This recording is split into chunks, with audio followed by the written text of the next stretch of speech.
అంటే ప్రతిపాడు నియోజకవర్గంలో పెదరత్తయ్య గారిని 5 సార్లు గెలిపించింది అంటే ఏంటి మీ నియోజకవర్గానికి మీకు ఉన్న అనుబంధం?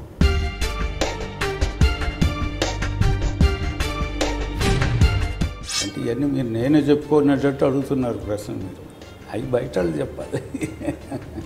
కోడెల వర్గంతో మీకెందుకు విభేదాలు అసలు? ఆయన వర్గం ఎవరుండరు, ఆయనే వర్గం. నేను ఇండిసిప్లైన్ని పార్టీ వ్యతిరేక సహించను, వాడు ఎంత టాడైనా సరే. 94లో మళ్ళీ పార్టీ అధికారంలోకి వచ్చిన తర్వాత పెదరత్తయ్య గారు మంత్రి పదవిలోకి తీసుకోవడానికి లక్ష్మీపార్వతి గారు కోడెల శివప్రసాద్ను వ్యతిరేకించడం వల్లే పెదరత్తయ్య గారికి మంత్రి పదవి వచ్చిందంటుంటారు. అందులో అంతవరకు వాస్తవం సార్? అటు ప్రచారం చేసుకొని ఉంటారు కొంతమంది మేధావులు. అది నాకు సపోర్ట్ చేయటానికి ఆమెకి నాకు ఎప్పుడు సంబంధం లేవు. అతనికి అక్కడే నష్టపెట్టాము, అక్కడ వాళ్ళకి ఇది ఉందో ఈయన తీసుకెళ్ళి పరిచయం చేసింది ఆయనే.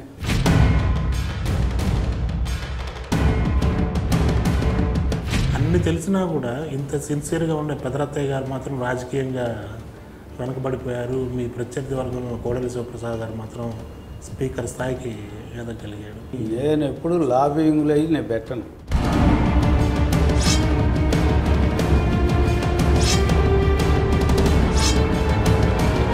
జన సమీకరణ జరగకపోతే పార్టీ బలాన్ని ఎట్లా గుర్తిస్తాం మనం? ఆ రైతు సదస్సుకు 400 ట్రాక్టర్లు వచ్చారు. నేను ఎక్కడ ₹1 పెట్టాను.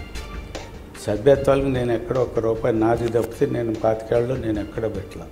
ఇయ్యాలేంది మందు పోయించడం, బిర్యానీ ప్యాకెట్లు ఇవ్వటం, ఖర్చులకి ఇవ్వటం, వెహికల్స్ పంపటం. రాజకీయ పదవులు అంటే మన మనుగడ కోసం కాదండి, సమాజానికి సేవ చేయడానికి ఒక అవకాశం అంతే. నేను బతకాలి, నేను సంపాదించాలి, నేను కోట్లు వెనకేసుకోవాలంటే రాజకీయ వ్యాపారాలు చేసుకోవచ్చు.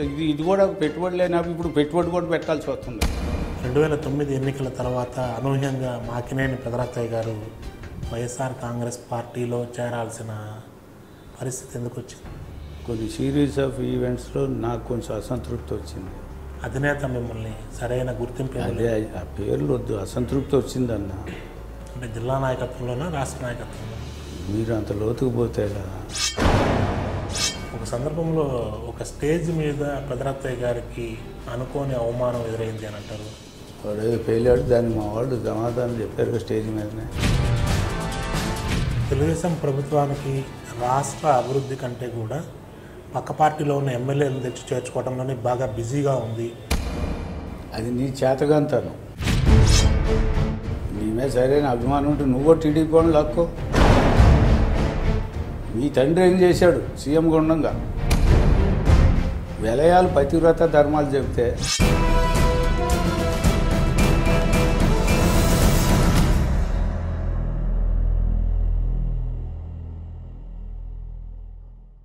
నా రాజకీయ అభిప్రాయాలు చెప్పడం జరిగింది. అవి చూసి ఏదన్నా అడగవచ్చని చెప్పి నేను విజ్ఞప్తి చేస్తాను.